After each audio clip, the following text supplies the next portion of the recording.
Hello, everyone, and welcome to today's presentation, Just Diagnosed, What's Next?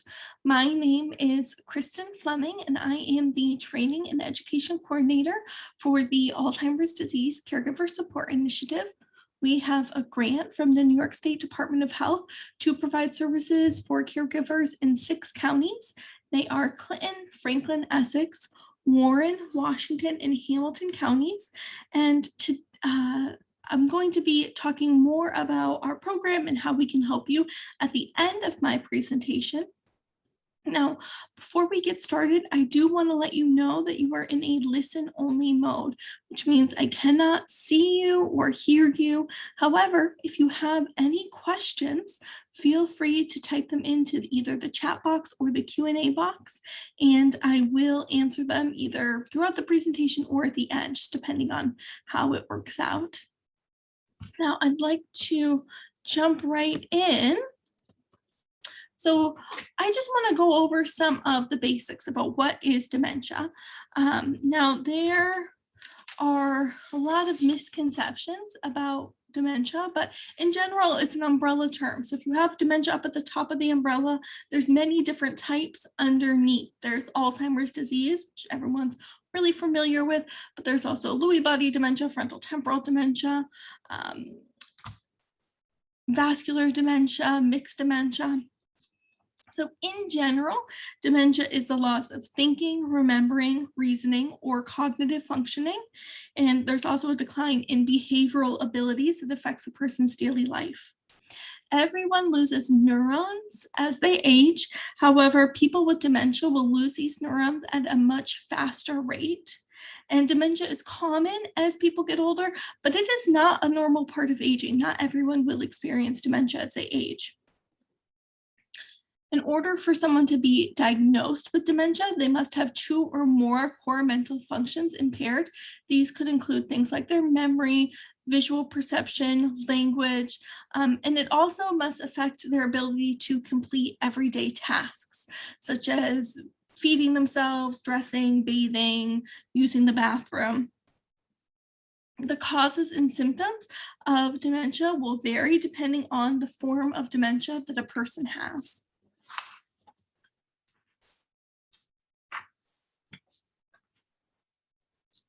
Dementia can show itself in 2 ways. It could resemble a medical condition where once the condition is found and treated, the memory problems will go away. So these would include things like hydrocephalus, which is the buildup of fluid in the brain, medication side effects, vitamin deficiency, thyroid, kidney, or liver problems, head injuries, even drinking too much alcohol or a deep depression can mimic dementia. Or it could be what's called a neurodegenerative disorder for which there are no cures. They cause progressive, irreversible decline in memory and behavioral abilities. So some of the common ones include Alzheimer's disease. It's a progressive disease that slowly destroys memory and thinking skills and eventually the ability to do even the simplest tasks. It's caused by a buildup of plaque and tangles in the brain. Vascular dementia is the second most common form of dementia after Alzheimer's. The symptoms are similar to Alzheimer's, however, it has a different cause. It's caused by damage to the blood vessels that carry blood and oxygen to the brain.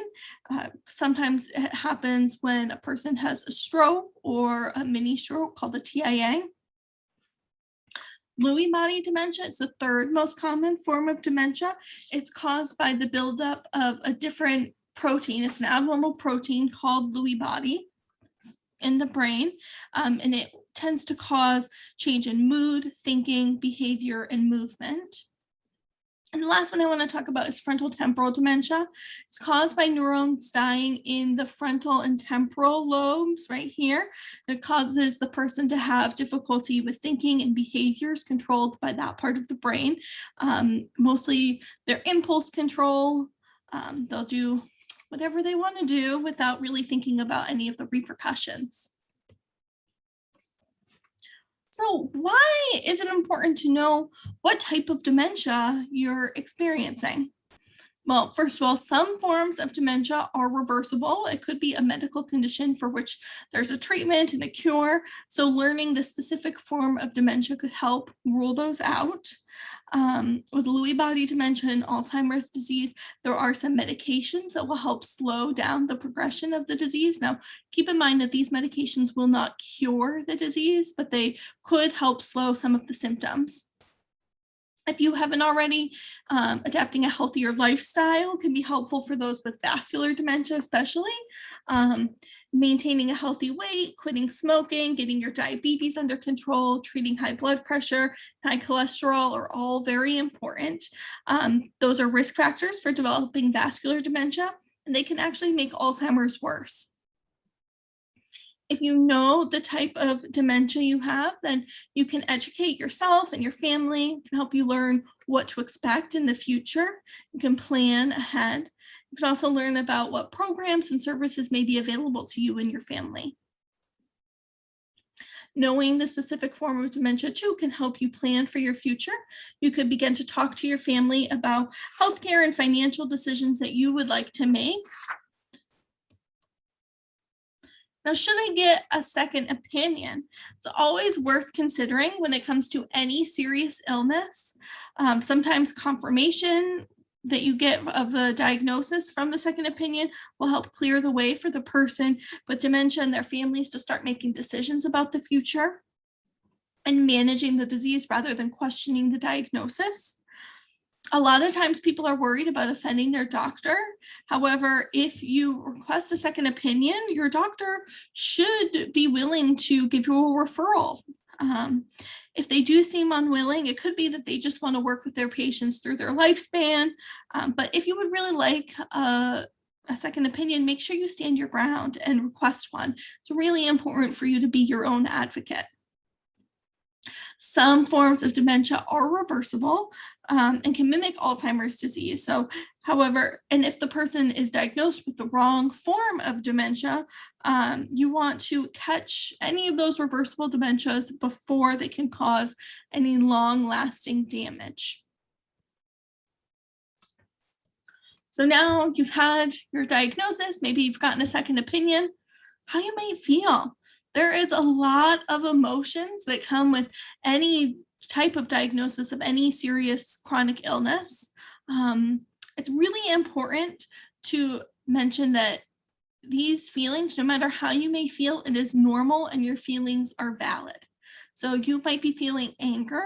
Your life is going in a different direction than either you or your family had planned.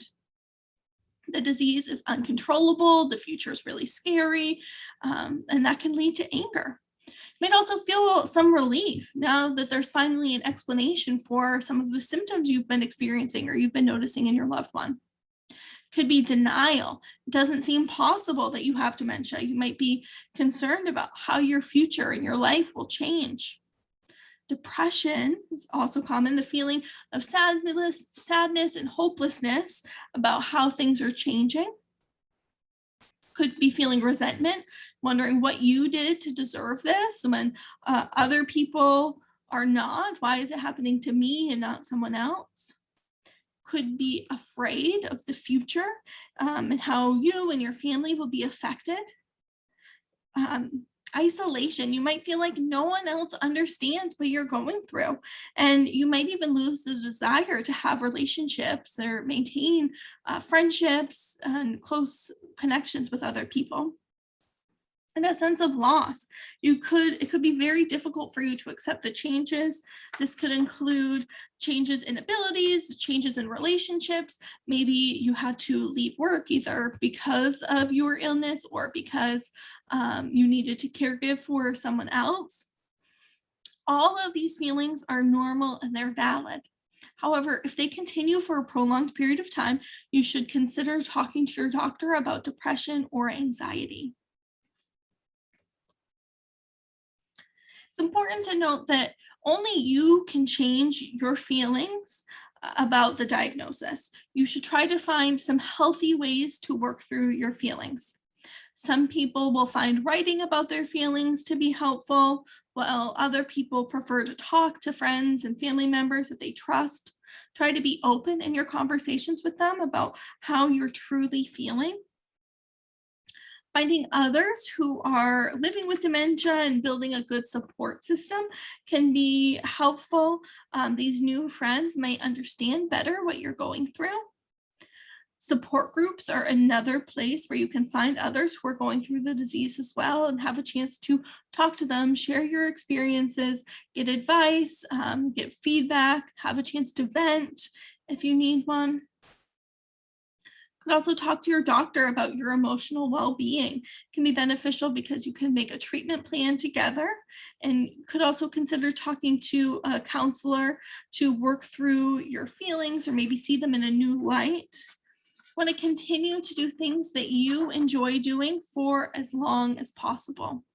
And most importantly, take the time that you need to grieve and mourn. Understand that no two people will deal with the diagnosis in the same way, and some days might be better than others. Now, sharing your diagnosis with close friends and family can help integrate the disease into your life. As the disease continues, you will need the support of others to deal with the challenges ahead. Some relationships may not be able to withstand the pressure of the diagnosis. However, others could become stronger. It's up to you to decide who you want to tell about the diagnosis. Some people are only comfortable telling their close friends and family, while others have a broader circle that they share with. It's important to keep in mind who you are responsible for telling, such as your spouse, your children, and family and friends.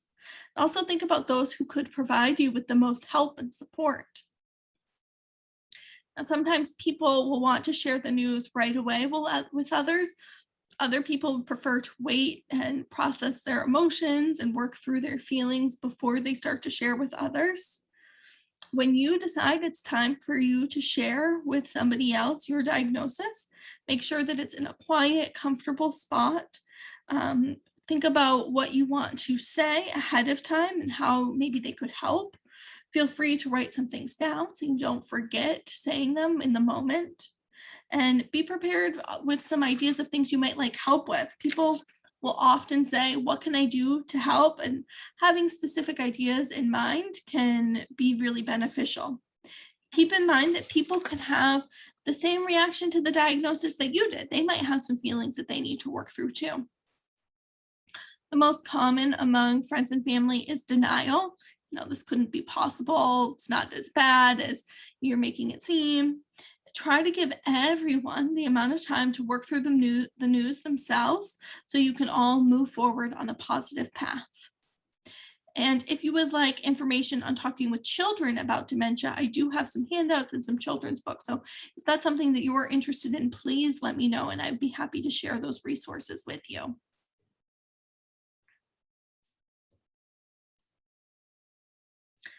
Planning your doctor's visits. It seems now that we only get a few precious minutes to talk to our doctors about how we're feeling. And these tips could be used for talking to a new doctor or a doctor that you've been seeing for years, or even a specialist. Make a list ahead of time with the things you would like to talk about. If you're concerned with how a certain treatment is affecting you or your daily life, any vaccines you would like, questions on your medications, side effects you may be experiencing, these are all good things to add to your list. Bring the questions up right away at the beginning of your appointment rather than waiting until the end. This ensures that you have plenty of time to talk about them. Don't forget to bring a list of all of your medications you're currently taking with the dosages, insurance cards, names and numbers of other doctor's offices that you see, and any medical records that weren't sent over from another office. Sometimes it can be helpful to bring a close friend or a family member with you to hear what the doctor has to say. This person could take notes for you or remind you of questions you may have had. Make sure that you are able to see and hear well during your appointment. So if you need glasses or hearing aids, make sure you bring them with you and let your doctor know if you're having a hard time seeing or hearing them so that they can help you. And lastly, you want to update your doctor on anything that's happened since your last visit. This could include trips to the emergency room, visits to specialists, changes in medications. Also mention if you've noticed any changes in your weight, sleep patterns, appetite, or energy level. All right, so now we're going to talk about planning for the future.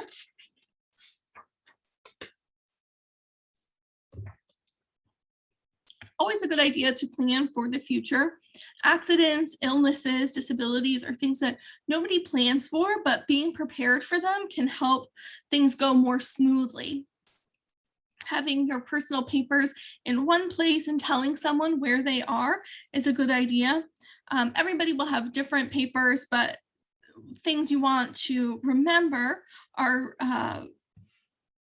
your social security cards, your health insurance cards, your birth certificates, marriage certificates, deeds to your house, names and addresses of your spouse and your children, legal documents, your wills, just to name a few.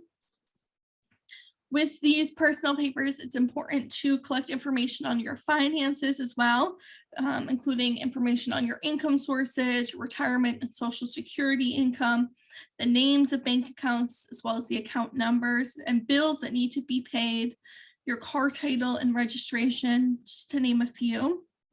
Talk to a trusted person about and tell them where all of your important documents are. They don't need to know all of the nitty-gritty details on your personal information, but someone should know where they can find this information in the event that you're hospitalized or there's an emergency and you are not able to handle your affairs on your own. Legal planning should be addressed as soon as possible when you get a diagnosis of dementia. In the early stages of dementia, the person is still able to make legal decisions that they would like carried out when they're unable to make decisions anymore. It's important to remember too that as the disease progresses, everyone will experience symptoms differently. So waiting too long could make getting the legal documents in place more difficult and more expensive. Wills and trusts name the person you want your money and your property to go to after you pass away. Advance directives let you make arrangements for what care you would like if you get sick. A living will allows you to state what kind of health care you would like if you're unable to make your wishes known. This makes it easier for family members and friends to make those decisions. A durable power of attorney for healthcare allows you to name the person you want to make medical decisions in the event that you cannot make them for yourself. It's important to make sure that the person is able to and willing to carry out your decisions for you. A power of attorney for your legal matters gives someone the ability to take care of your affairs. If you don't have a person in mind, you can talk to your lawyer. Want to give permission to your doctor and your lawyer to talk to this person, whoever it is that you appoint. If you don't tell your doctor or lawyer before something happens, then this person might not be able to get some of your information or take care of some of your bills. So you could also include them in your health insurance companies, your credit card companies, and banks. Who can help? Well, a lawyer can help with setting up a general power of attorney, a durable power of attorney, joint accounts, trusts, or advance directives. Before you see an attorney, make sure you ask about fees. Doctor's offices, hospitals, and nursing homes can help with advance directives. However, this could vary from state to state.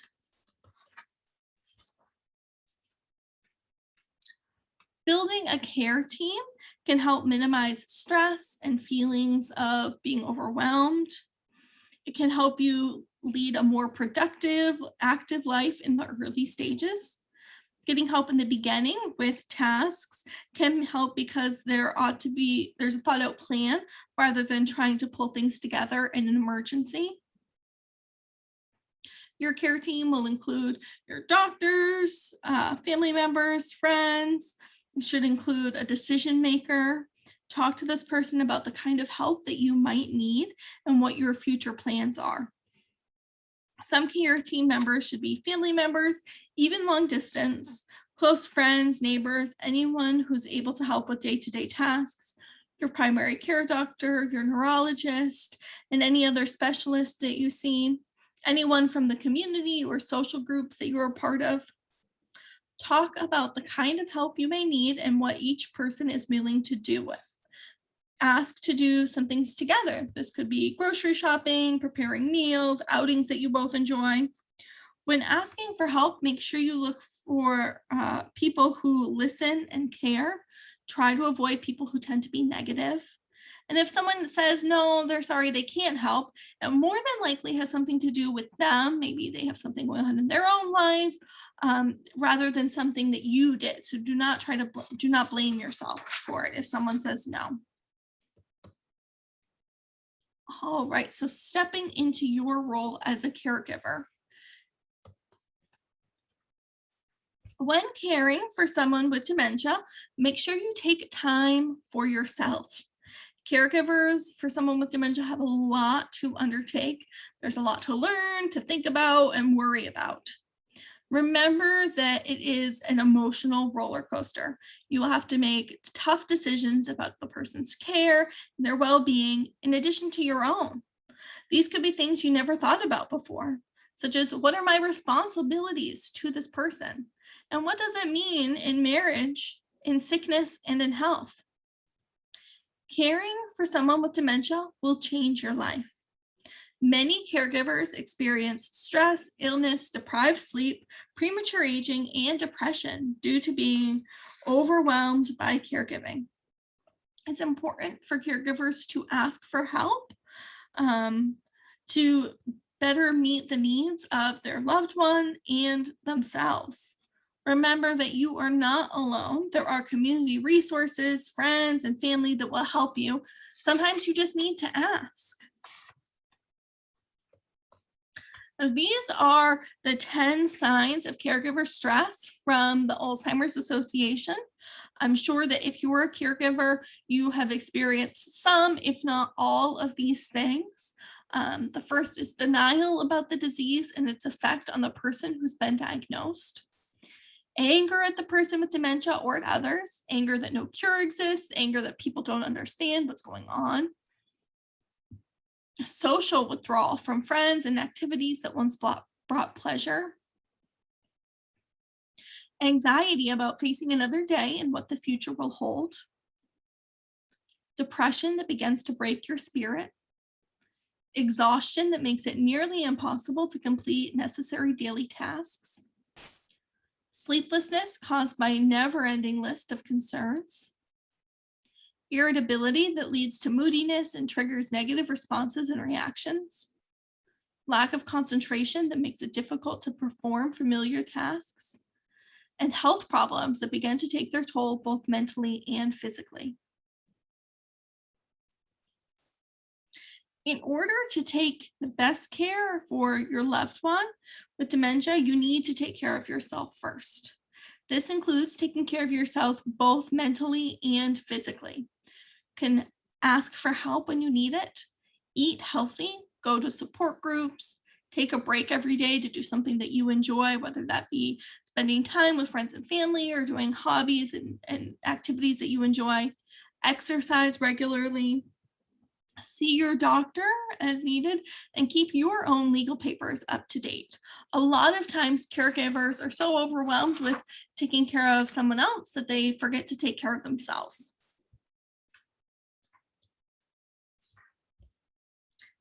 Communication becomes increasingly difficult for people with dementia. They could have difficulty with finding the right word to say or losing their train of thought while speaking. Understanding the meaning of words becomes more difficult as well as focusing during long conversations. Also, it can be hard for them to not get distracted by background noise from music, their TV, or even other conversations that are happening in the room. There are some things you can do to make communication easier for both you and the person with dementia. Making eye contact and using the person's name. Be aware of the tone and volume of your voice, as well as your body language, including how you look at the person. Try to encourage a two-way conversation by holding the person's hand while you talk. Try to be open about your concerns and being patient, not only with how they are speaking, but with any angry outbursts that they may have. As the disease progresses, you may need to think about how you are talking to the person with dementia. Some things to think about are use simple step-by-step directions. The pace of your talking. The faster you talk, the harder it can be for them to focus on what you are saying. Repeat directions and allow time for a response. Try not to interrupt or to finish their sentence. Don't talk as if the person's not there, and don't use baby talk while talking to the person. Being direct, specific, and positive can help the person know what you're looking for. Some things you could say are, let's try it this way, instead of pointing out their mistakes, or please do this, instead of saying, don't do that. Even if the results aren't perfect, you could say, thank you for helping. Limit the number of choices you give. Instead of saying, which of these outfits would you like to wear? You could say, would you like to wear the red shirt or the blue shirt? Ask questions that have a yes or a no response, like, are you hungry? Would you like to watch TV? Rather than open-ended questions like, how do you feel? If the person with dementia doesn't understand the first time, try to use different words or rephrase the sentence. And try not to say, don't you remember? Or I told you. If you do become frustrated, take a break to calm down before you return to the conversation. Home safety is another really important thing to think about after a diagnosis of dementia. So what is needed in the home for safety measures will depend on where the person is at in the stages of the disease.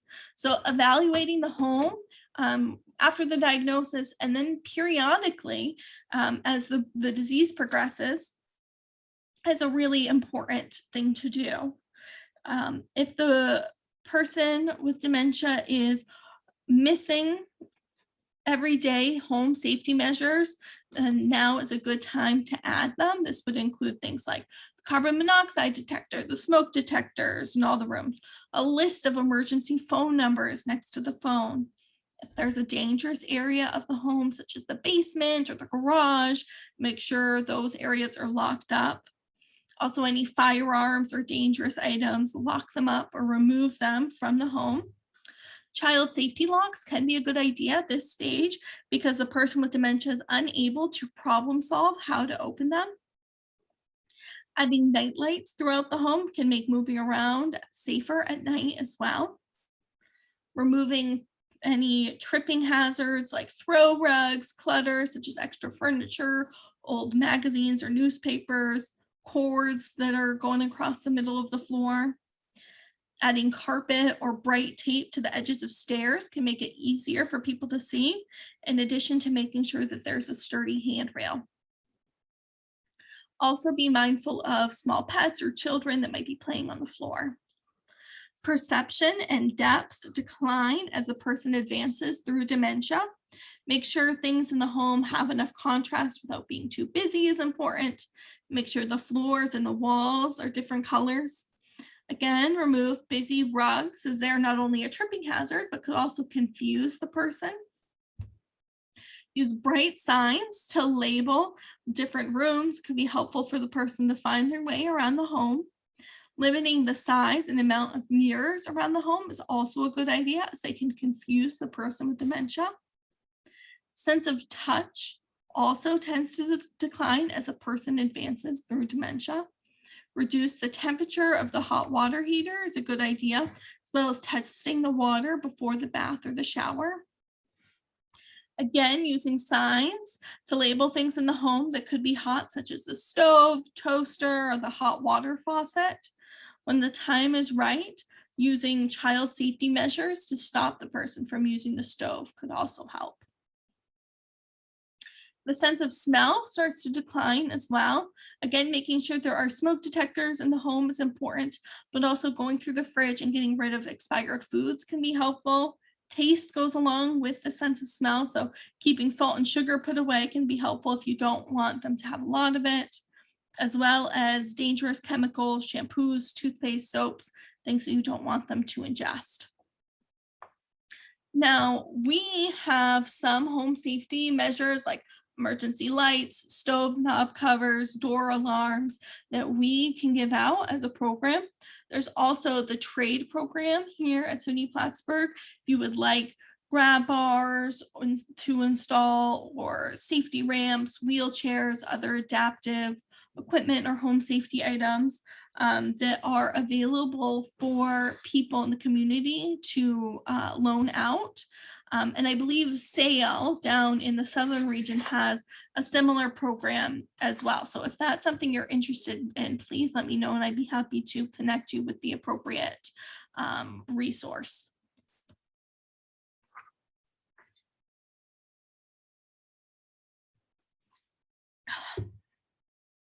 Excuse me. So when is it time for your loved one to no longer be in the home alone? You want to ask yourself these questions. Can the person respond well to stress, or do they become confused or unpredictable? Can they recognize a dangerous situation such as a fire, and do they know what to do? Do they know how to use the phone not only day to day, but also in an emergency? Do they know how to get help if they need it? Are they content with staying at home, or do they become uh, confused or disoriented? Do they start to wander? Are they showing signs of being agitated, depressed, or withdrawn for when they're left alone for any amount of time? Do they try to pursue hobbies or interests that should be supervised now? And as activities of daily living decline, more assistance could be needed in the home to keep them safe.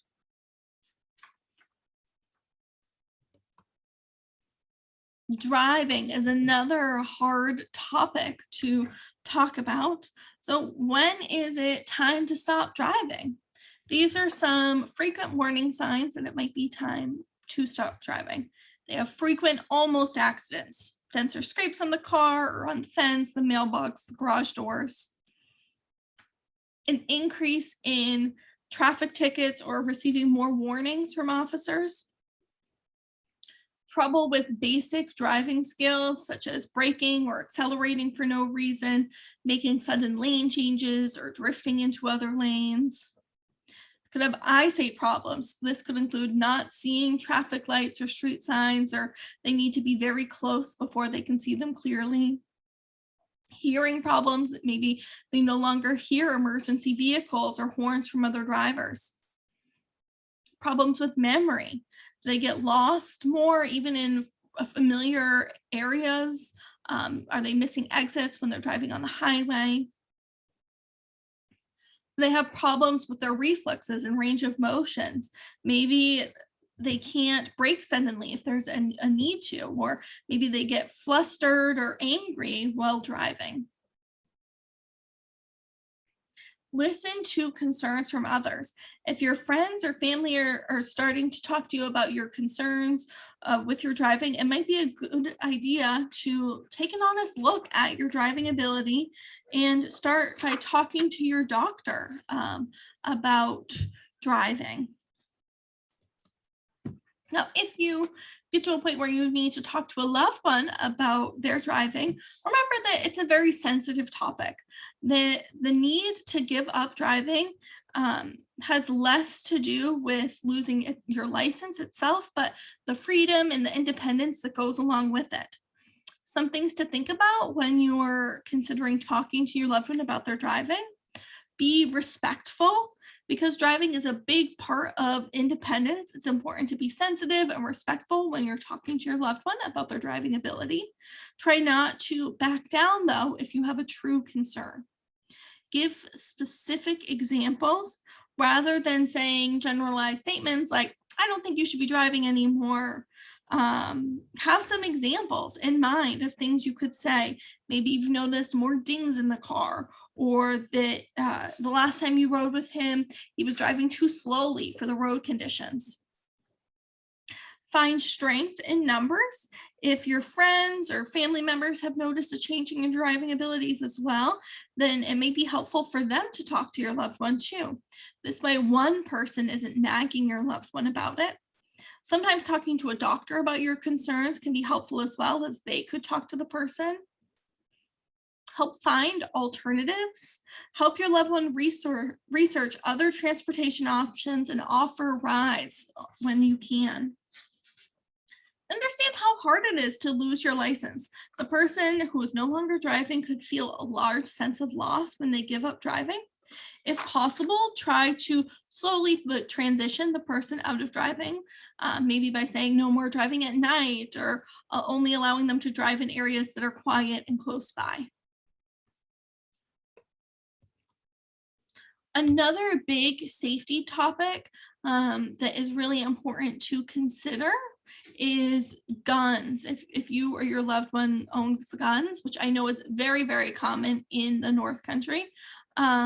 So I'm going to play this video for you all now.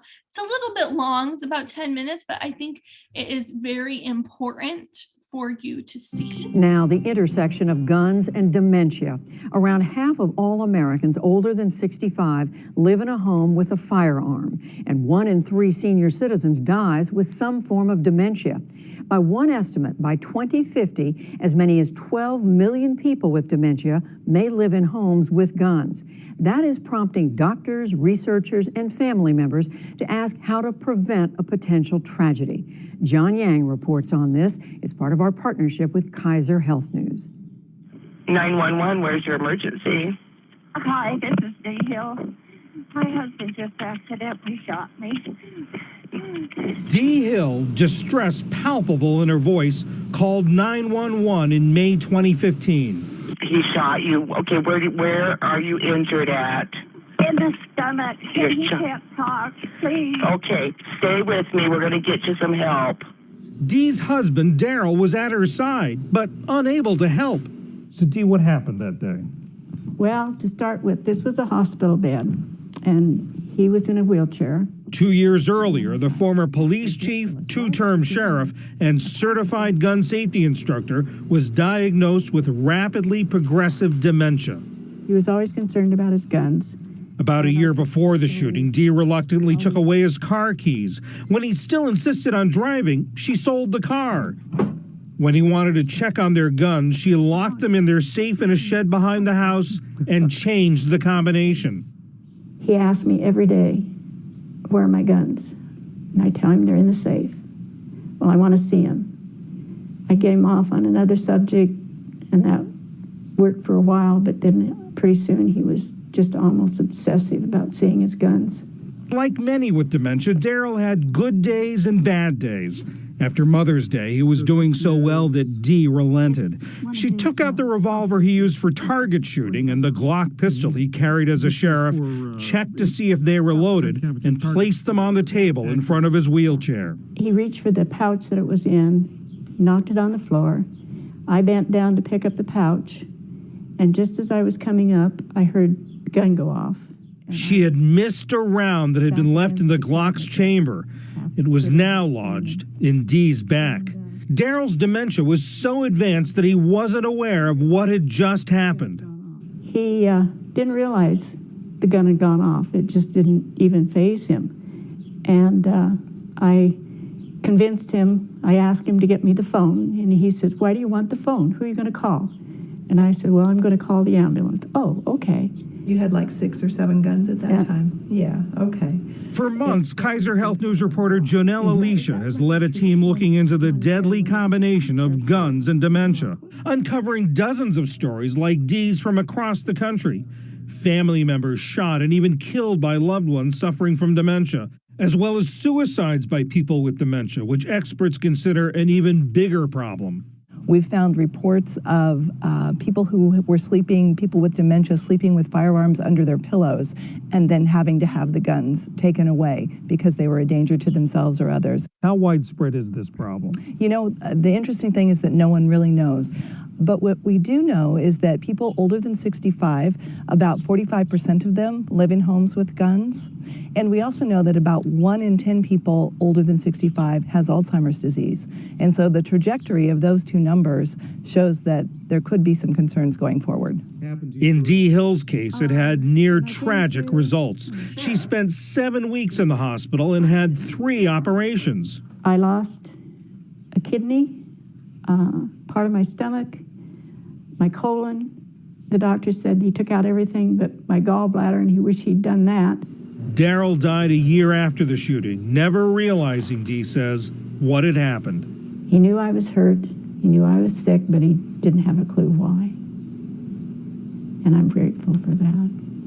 Families with both a gun and a loved one with dementia in the household can find themselves facing some tough choices without a lot of guidance. Some find themselves making it up as they go along. Can you tell them the history behind that gun? In eastern Idaho, that's the approach Delmer and Verge Scroggins take as they try to avoid what happened to Dee Hill. Delmer is a retired home builder known for his hobby restoring vintage carriages. Of course, they did not see my gun and did not expect me to shoot. His dementia diagnosis came in 2013. Not long after, he decided on his own that he should stop driving.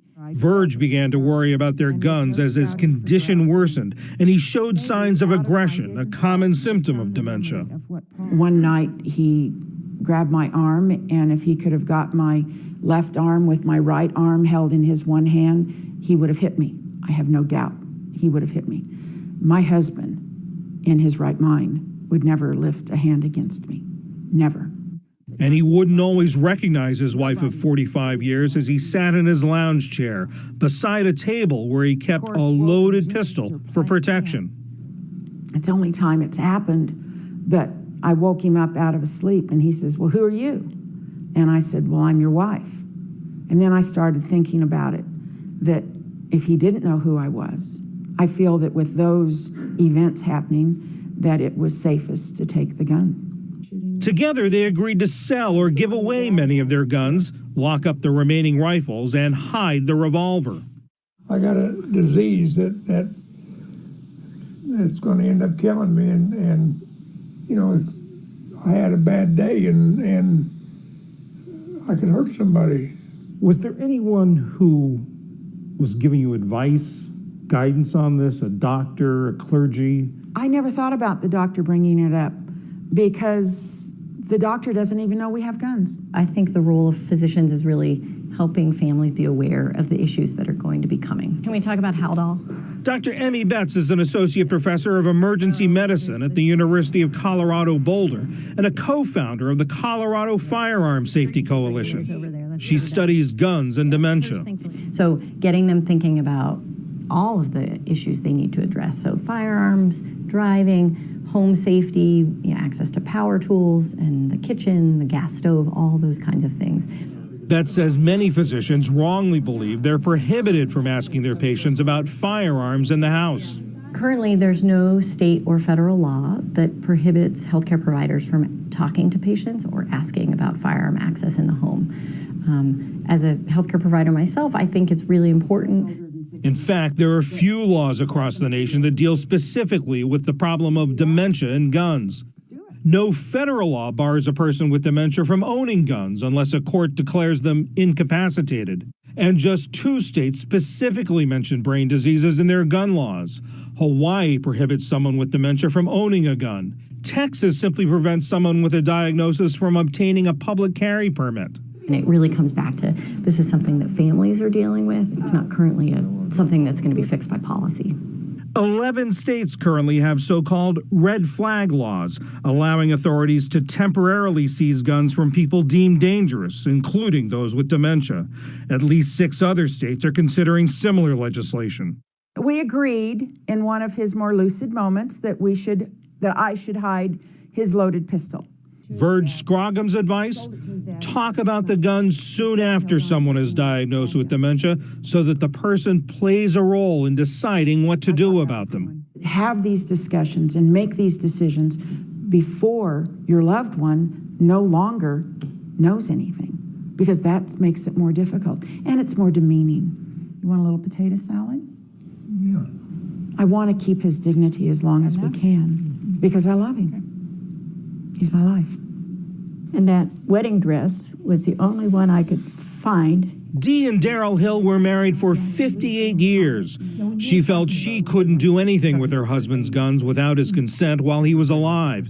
But his condition deteriorated so quickly that she never had that conversation. After Daryl died, she sold the guns. One is still waiting for the buyer to get a gun permit. She keeps it in the safe, along with the bullet that lodged in her back. Do you regret or have second thoughts about bringing the guns out that day? No. I mean, that sounds stupid, but no, I don't.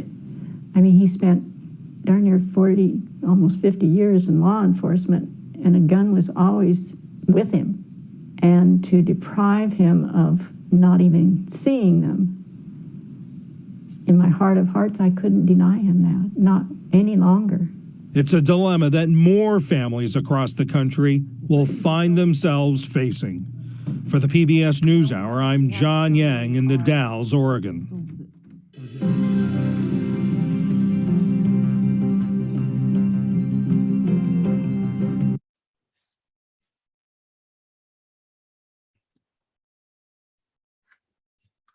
As with any other hard conversation in dementia, it's important to have this conversation early on, just like they said in the video. Remember that no matter how well experienced a person was in the past with a gun, does not say anything about their current ability with firearms.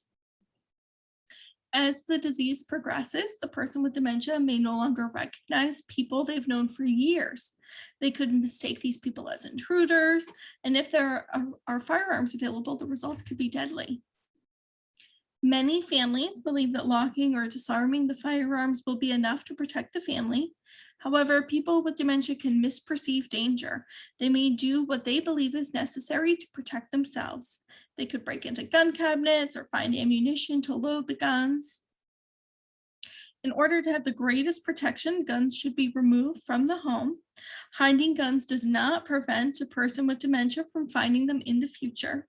Even an unloaded gun can be dangerous if the person is hit with them.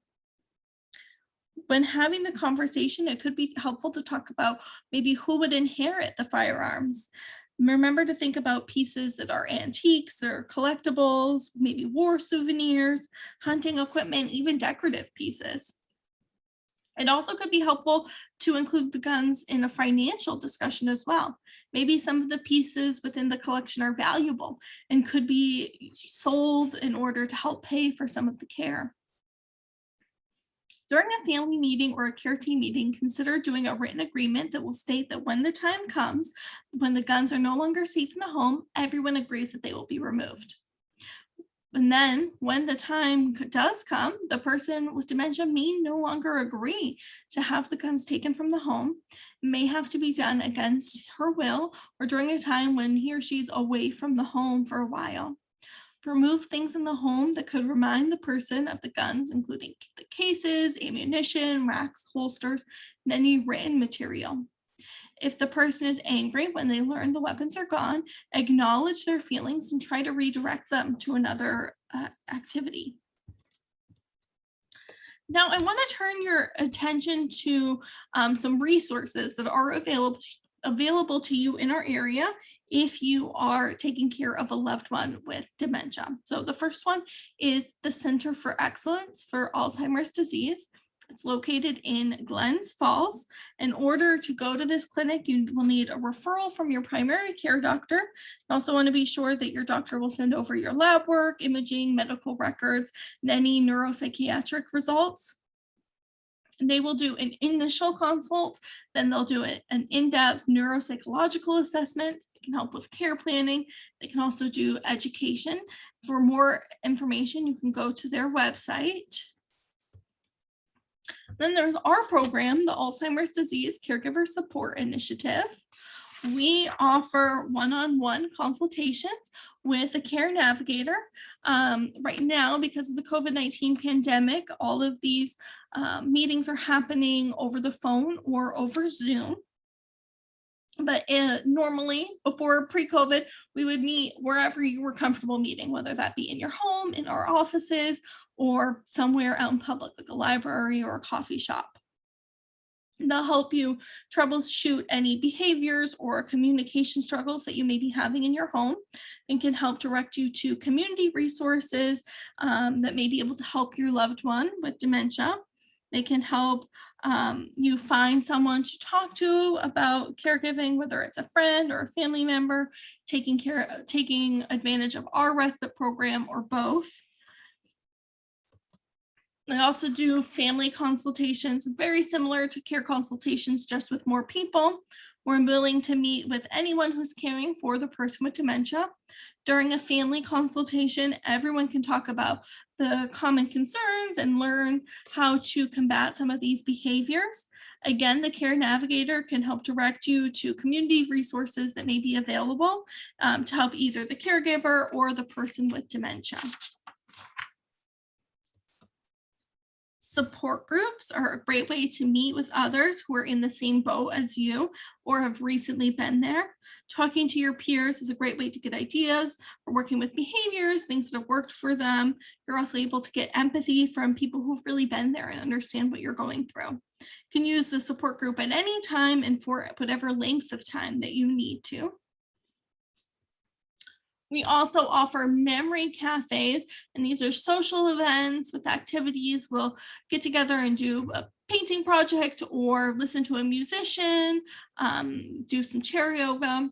Right now, all of these are happening over Zoom, so no matter where you live, you're able to come to our memory cafes. It's really nice that we're able to serve everyone that way. We also offer education and training with me. They can be done one-on-one, so I can set up a virtual meeting with everyone, or sometimes I'll do virtual meetings for community groups for a variety of trainings. And there's also something called the CARES training, which is online. You can complete it at your own pace.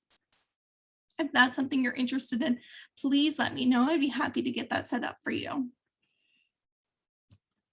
Our respite program can provide caregivers with a break from their caregiving responsibilities. We have a list of care providers who can come into your home and stay with your loved one while you go grocery shopping, get your hair done, go for a walk, go out to lunch, whatever it is that you would like to do. If you would like, we can also pay for a friend or a family member to come stay with your loved one while you go to do those things. The caregiver is able to work with the care provider to choose when, for how long, and where they would like the break to be. There's also the location for the respite could be in your home, or you could utilize an adult day program or other residential facilities.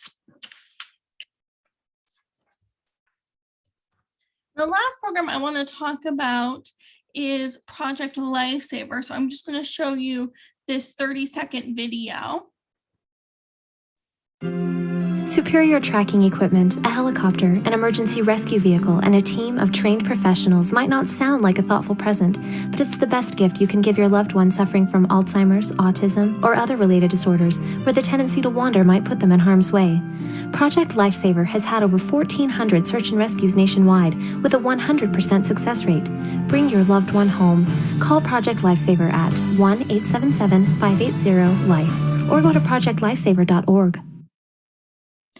Project Lifesaver is a program for people who are at risk for wandering. They wear a small transmitter that's about the size of a large watch. And if they were to wander, the person caring for them was unable to find them, the caregiver would call 911 and they would dispatch an emergency team to come locate them. The transmitter can work from up to 3 to 5 miles away and works on radio frequency waves rather than cell towers. The other nice thing about Project Lifesaver is that it's a nationwide program. So let's say you're on vacation in Florida, you would be able to use it down there. It wouldn't just work in the North Country. That brings me to the end of my presentation. I see that there's a question in the chat box about how to sign up for our services. So all you would have to do is call our office. And you would talk to, if you call the 800 number, you talk to Danielle, she'll do an intake with you. You'll get assigned to a care navigator that way, and they can help you decide from there what to do. Our services are all free. They're open to the public. There's no income eligibility. We do not require any kind of diagnosis or forms from your doctors. There's no referral needed. You just need to call us up and say, hey, I'm a caregiver for someone with dementia and I live in your service area, which again is Clinton, Franklin, Essex, Warren, Washington, and Hamilton County. So up in northeastern New York. Is there any other questions? If not, feel free to reach back out to me. Again, my name is Kristen Fleming and I work for the Caregiver Support Initiative, and I am happy to help. So thank you so much for coming to today's presentation. The recording will be available on our website coming soon. And I hope to see you again at one of our other upcoming programs. Take care, everyone. Bye-bye.